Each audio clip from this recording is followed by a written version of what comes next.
All right. Hello, everyone. Welcome to today's webinar.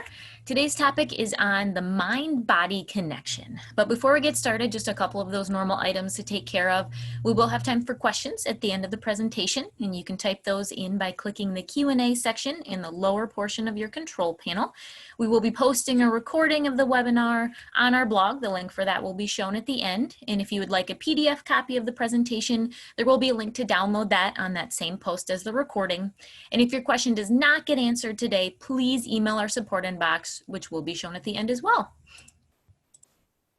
All right, so mind-body connection. The title sounds kind of deep, doesn't it? But I promise it's really not. Really what I want to talk about today is how much power the mind has on the body, but also how much power the body has on the mind as well. We can help our physical health by having a healthy mind, and we can also help our mental health by having a healthy body. Once we understand that connection there, then we can figure out how to use it to our advantage to improve that overall health. So what exactly is the connection between the mind and the body? What do we mean when we say that phrase, the mind-body connection? Well, in simple terms, it's basically what I already kind of mentioned. Our thoughts, our feelings, our beliefs, and our attitudes can positively or negatively affect our biological functioning, and vice versa as well. The body affects the mind affects the body. Now, I think a lot of us have a basic understanding of this, but I don't know that we fully appreciate how big this connection can be and how much we can use it to help our overall health, which is what I want to get at today.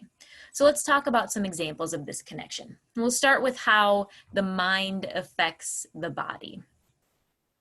Think about a time when you have felt stressed, anxious, upset, things like that. What happens? For some of us, we feel that heart rate beat faster. We can tell that our blood pressure gets a little higher. Some of us get an upset stomach. Some people get a headache. It can trigger some people to hyperventilate. There are different reactions that we have, but there's almost always some sort of physical reaction to a negative mental state. And if we live in a consistent, constant, or chronic state of stress or anxiety, then we start to get some bigger issues. Chronic high blood pressure, heartburn and acid reflux, ulcers, migraines, IBS or irritable bowel syndrome, skin issues like psoriasis, even things like reproductive system harm for both men and women. An article in Psychology Today talks about the fact that research shows that psychological stress affects our levels of what are called catecholamines, which includes things like epinephrine, which you probably know better as adrenaline. Cortisol is another hormone that gets released when we're in a stress state. These are released in the body to get it ready for some sort of response to a perceived danger, that fight or flight response, if you've heard of that. Raising blood pressure and heart rate, for example, to get ready to physically move faster. But keeping those levels elevated with stress and things like that can cause issues, even suppressing the immune system. Those that have better stress management skills, those that are more resilient, meaning they learn to respond and bounce back quicker to adversity, keep those levels of those negative chemicals down, and also they increase other chemicals that can help improve our physical health. These include endorphins, which is our body's natural painkiller, and gamma globulin, which helps our immune system. If you are sick, but if you have a positive attitude, if you have hope, if you believe that you will get better, your brain is more likely to produce these chemicals that will boost your own body's healing power. How cool is that, right? Our brain has amazing power. Now, we'll touch more on some tips on staying positive and how we can improve our stress management skills here in a bit. But first, I want to get to that other side, that other direction. How does our physical health affect our mental health? If you've watched any of our webinars on stress management, you know that one of the tips we share is getting an exercise regularly. Just like I mentioned about having better stress management skills is related to an increase in those endorphins, exercise does the same thing. And endorphins do great things for the mind too. When you exercise and these endorphins are released, they interact with your brain receptors. So this triggers actions like reducing your perception of pain, which I mentioned, and a positive feeling in your brain, which is actually similar to morphine. Ever hear the term runner's high? That's where that comes from. Exercise also improves blood flow to the brain and can reduce inflammation. Both are great things for a healthy brain and mental functioning. And the benefits aren't only for short term. If we can stay consistent with our activity, these effects on our mood and mental state will be ongoing. So overall, research has found that even low intensity aerobic exercise, about 30 to 35 minutes, 3 to 5 days per week, is really all you need to start to get some of those positive effects. It can start to affect things like our self-esteem as well. Unfortunately, too many of us have too low levels of self-esteem, right? So this is a major positive when you think of the benefits exercise has on our mental well-being. Exercise is actually used as a treatment for depression and anxiety in some cases. Hopefully that will continue to increase too, but it's used either by itself or in combination with other treatment options. And it's not just cardio or that walking, getting that heart rate up either, strength training too. Researchers have found that lifting weights reduces anxiety symptoms in both healthy participants as well as those with a physical or mental illness. Exercise is medicine? Absolutely. Here's another major connection between physical health and mental health, specifically as we age. Physical activity has been shown to help delay further decline in function for those who have already developed dementia. And also studies show there's a 20 to 30% lower risk of developing depression along with dementia for those that do daily activity. Again, nothing crazy, just getting that heart rate up for a little bit. There's also plenty of research that points to physical activity reducing overall cognitive decline as we age. So it's a huge preventative action as well. Exercise helps promote what is called neuroplasticity, which means your brain's ability to form new connections and adapt throughout life. And one of the big places this happens is in the hippocampus, which is very important for the memory. Makes sense, right? With all the dementia and stuff that we've been talking about. So it's pretty simple. Mental benefits of being active are fantastic. Now, something to note here before I move on, some chronic conditions can cause actual changes in our brain that can lead to things like depression, unfortunately. Things like Parkinson's disease or a stroke, for example. So if you or someone you know has concerns with this, seeking treatment from a mental health expert is extremely important. Depression is very treatable and help is available. And like I've already talked about, the good news is if we work on our physical health strategies along with working with mental health experts, we can help prevent some of those mental health concerns that can come along with having those physical health conditions. There's always something we can do to help improve our health mentally and physically. Okay, so now we know that we can help one side of our health by affecting the other. I gave you a few examples. So I want to talk a bit more on how to get started, and let's give you some actual ideas. I want to talk about stress management and mental health first. When it comes to managing stress and our mental health, there are some really easy ways to get started. Now I want you to remember one thing before we get into the tips though. You're never going to get rid of all of your stressors. Some of them, yes, absolutely, you may be able to, which should be a goal, but some of those stressors you will not. We can't control everything, right? We need to focus on what we control. So it's about changing our reaction to that stress and those stressors. Now, if you're regular to the webinars, you'll probably you'll probably hear some info you've already heard before, but hopefully it's a good reminder to keep in these tips and keep them going. The first thing we can do to help calm that physical stress response due to some mental stress and anxiety is simply breathing. There are a few different techniques out there, and I want you to try two different ones with me today. The first one is called 4-7-8 breathing. Okay, so first I want you to get into a comfortable position. If you're sitting, just relax as much as you can. What we're gonna do here in a minute is we're gonna inhale for a count of 4. We're gonna hold that breath for a count of 7, and then we're gonna exhale and really push that breath out for a count of 8. That's where that 4-7-8 comes from. The purpose of this is to put that focus on your breath work, which not only focuses your mind on one thing, it can shut out some of those stressful thoughts and distractions, but then it physically makes you slow down your breathing slowing down your heart rate and relaxing those muscles, relaxing that body, right? Our body then reduces the amount of stress hormones, which I already talked about. It reduces those stress hormones that's releasing, which brings our body back to a relaxed state. Exactly what we need to help prevent some of those chronic problems from occurring, right? Okay, so let's give it a try. I'm going to do this twice through. Make sure you're comfortable. You can close your eyes if you want to. It's up to you. So we're going to inhale for 1, 2, 3, 4. Hold that breath. 2, 3, 4, 5, 6, 7. And exhale. 2, 3, 4, 5, 6, 7, 8. And again, inhale. 2, 3, 4. Hold that breath.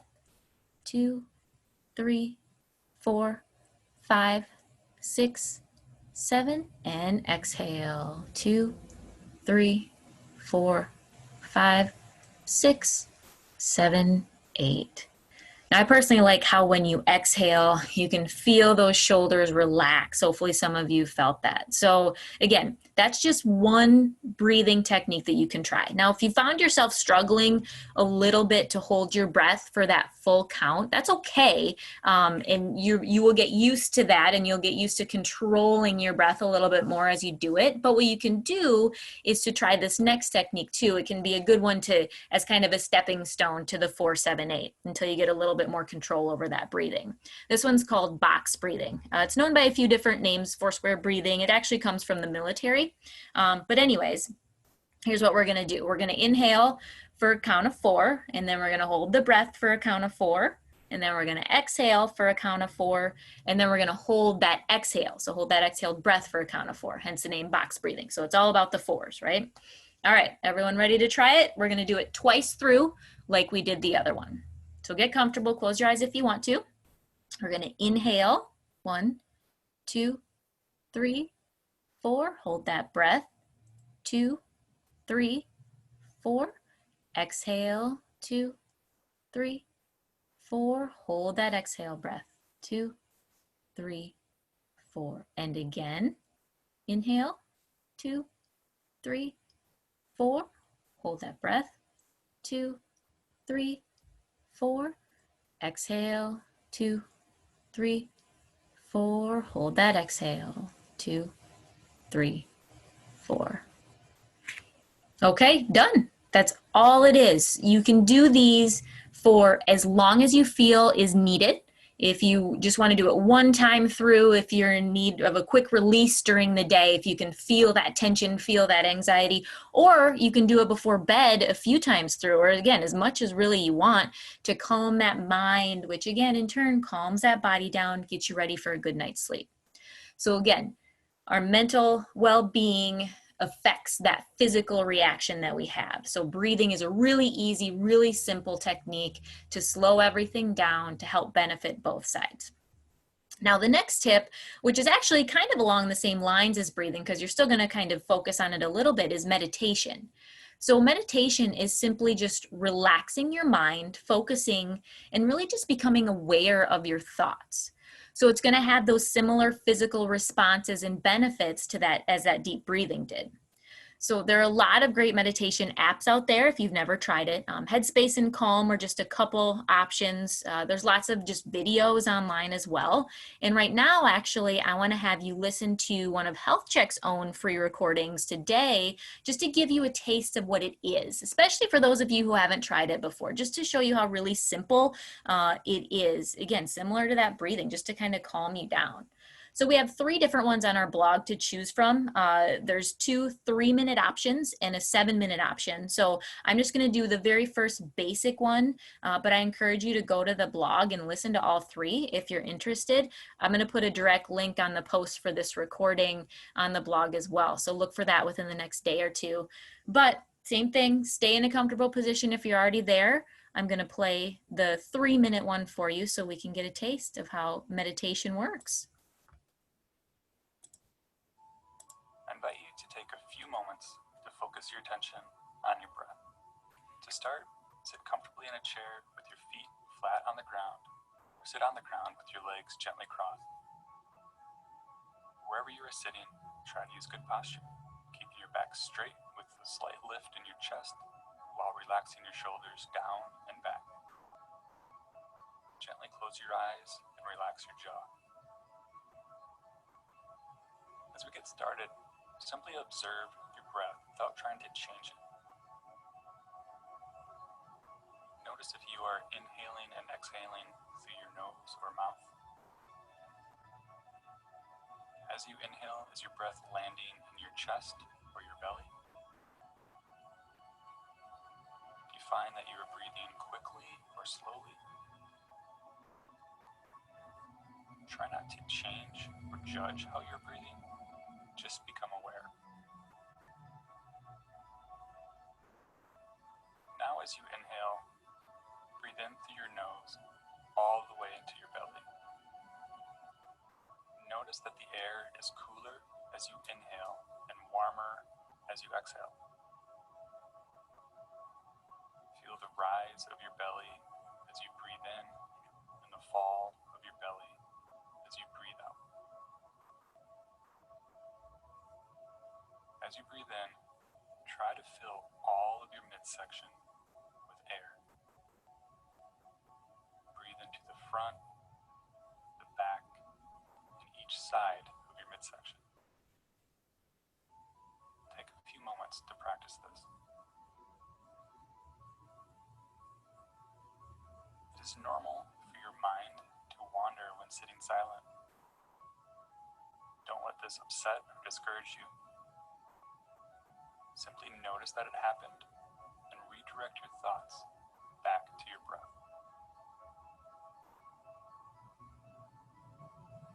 Allow yourself a few more moments to remain focused on your breath. Your breath can help you through times of stress, fear, pain, and excitement with a little practice. I encourage you to take time to focus on your breath several times throughout the day and week. It may be just for a few seconds or for several minutes. As this recording comes to an end, I invite you to take all the time you need to sit silently, focused on your breath.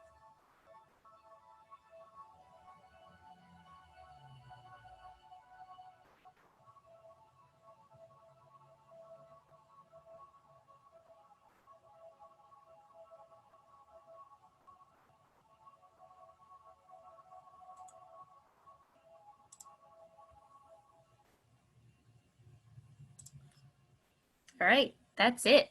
That is simple, right? When it comes to meditation and mindfulness, it's nothing crazy. It's literally just calming your mind down for a minute, which again, we now know has great benefits for physical health, not only our mental health, but our physical health as well.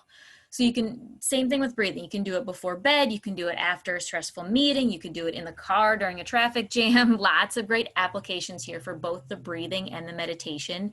And one last thing I want to add with these two is it might feel awkward if you've never done it for a while, right? We're not used to silence. We're not used to focusing on our breathing, but it does help. And there's a reason that we're not used to it. It's because we don't do it enough, right? We don't pay attention to our bodies enough and our mind enough. So I encourage you to continue to try it and give it some more chances and see how it can help you mentally and physically. So a couple of other things you can incorporate into your day to help on the mental side of things include journaling and gratefulness. Now, journaling can be done anytime, but it's a great way to close out your thoughts for the day, and it can catch some of those lingering worries you have that can affect sleep and things like that, which affects our our physical health, right? Some people like to write down stressors to simply vent or get them out, which can be a great stress reliever. Now, if you do this, I encourage you to end your journaling with a couple of things that you're grateful for or good things that happened to end on a positive note and to keep your mind in a good and positive place. So if you like to do the kind of the worrying, get it out, venting, that's fantastic, but add some positive, or you can just do the positive too. However you want to, you can do that journaling, whatever works best. And then you don't need a journal to practice gratefulness either. You can do this anywhere, anytime. You can do it right now. Quick, think of something that you're grateful for right now. And then let yourself smile when you think of something that you're grateful for. That's our mental health helping our physical health right there. You just release some great hormones by thinking of something positive. All right, let's move on to the physical side. Now, I know a lot of times exercise in general is a conversation that we all have and we all kind of already have on our radar about getting healthy, but let's see if I can add some options to that exercise routine. Now, I already mentioned that the threshold shown to start getting mental health benefits is that, 30 or so minutes, 3 to 5 days per week. And that's just the low intensity stuff. That's walking, that's whatever you can do just to get some movement in. So this is something I think should be realistic for the majority of us to have as a goal if you're not already doing that right now. And then what this can do is it can be a stepping stone to get to that goal, that overall recommendation of 150 minutes per week of that moderate intensity, getting the heart rate up a little bit higher. So if you're already hitting that first mark, again, the next step, slowly work yourself towards that next 150 minutes. So again, walking, that's a really easy place to start. And if you don't feel like you have time to take a 30-minute walk at the same time, that's okay. Find 5 to 10 minutes over your lunch or wherever you can squeeze it in.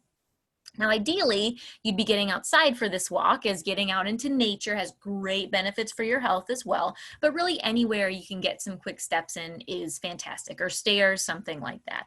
Anything that gets your heart rate up is going to release those good hormones that helps benefit that mental health and the physical health. So don't think it's just limited to walking either. That's just the easy choice, right? Cycling, dancing, running, swimming, anything that gets that body moving will have those mental benefits as well. So just do something you enjoy. And then don't forget about strength training as well.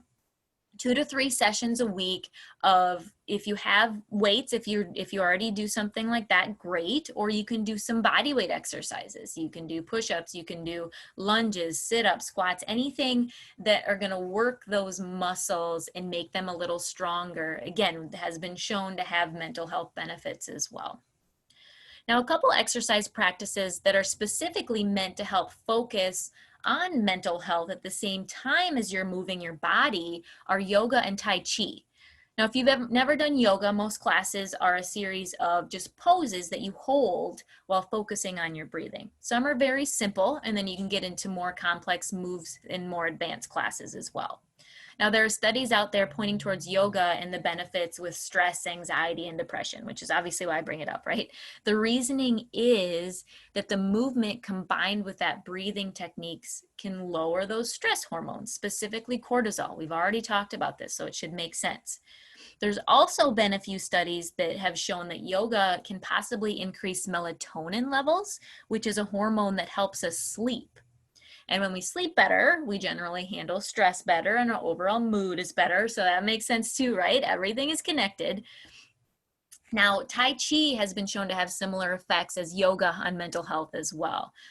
It's sometimes referred to as meditation in motion, which I think is fantastic. It's a really cool description of it. So a typical Tai Chi class has just an easy warm up with things like shoulder circles, head rotations, those types of things. And you do a set of movements, which like yoga can be really simple or can get more advanced to progress those skills. There's also a specific breath work that you can do called Qigong, sometimes added to the classes, but that can be done alone as well. It's literally translates into breath work or energy work. And it's just simple breathing. Again, that can be combined with that movement, or you can just do that lying down. The great thing about both of these practices is that they can be modified so easily to fit any lifestyle or any limitations you may have physically. Now, I'm not going to do any yoga or Tai Chi today because I'm not certified to teach them, but I really encourage you to look online or look around you to see if there are any classes or online videos to give it a try, do some research. Again, any exercise is good. Those are just a couple that focus both on the mental and the physical side a little more than some of the other ones. But bottom line with exercise, like I say every time we talk about exercise, just get moving. Any movement throughout your day can lead to improvements with your mood, your energy, your stress levels, and it's going to give you long-lasting benefits if you can do that regularly, both again mentally and physically. It's all combined. It's all good stuff. So let's wrap it up for today. Bottom line, again, body is an amazing thing. Mind is an amazing thing. And if we're mindful of both of those aspects, physical along with mental, we're going to increase our overall well-being. So my challenge to you is I want you to spend some time today, right now, if you can, and think of one small thing you can do to improve your activity that can help with your mental health. Or think of one small thing you can do with your mental health that can benefit your physical health. I gave you some options kind of on both sides today. So think of some different small things that you can do. If you're watching last month, we talked about habit stacking. So find something you can attach this goal to. Say, before I eat my lunch, I will go for a 10-minute walk around the block. Or before I go to sleep, I will practice the 4-7-8 breathing for 1 minute. The simpler the goal, the better. The simpler the goal, the more we know that you're going to stick with it. And then you can build on those small steps, those small habits, and get those great benefits for very, very long term. All right, that's all I got for today. Let's talk about the upcoming webinars before we go into any questions you guys have. August, we're going to be talking about technology and health, pros and cons, definitely both out there. And then in September, we're going to talk about healthy hacks, the day in a life of a health coach. So we're going to give you, all our coaches are going to give examples of what we actually do throughout our day and our week to stay healthy in all aspects of our health. So we'll give you some good options there on kind of what we do to help you out, hopefully. And then if your company has lifestyle rewards, if they do the questions for lifestyle rewards, that is, these will be the questions for you. If your company has elected it, they will pop up when you go to submit it. So if you don't see the questions, don't worry about them. But if you do see them, these are going to be what they are. Hopefully they're not too difficult for you. And then here's our contact information. We are on Twitter, we're on Facebook, we are on Instagram. The blog is where you're going to find all of the past webinars and where you'll find this webinar and where you'll be able to download the slides and everything like that. And then if you want to chat specifically with the health coach, give us a call. Call that number, they'll schedule you out, or you can email the health coach inbox to schedule, or again, if any questions pop up for you throughout the week, the year, anytime, we're always available to chat and we want to help you. So with that, I'll open up for questions and I hope everyone has a wonderful rest of your week.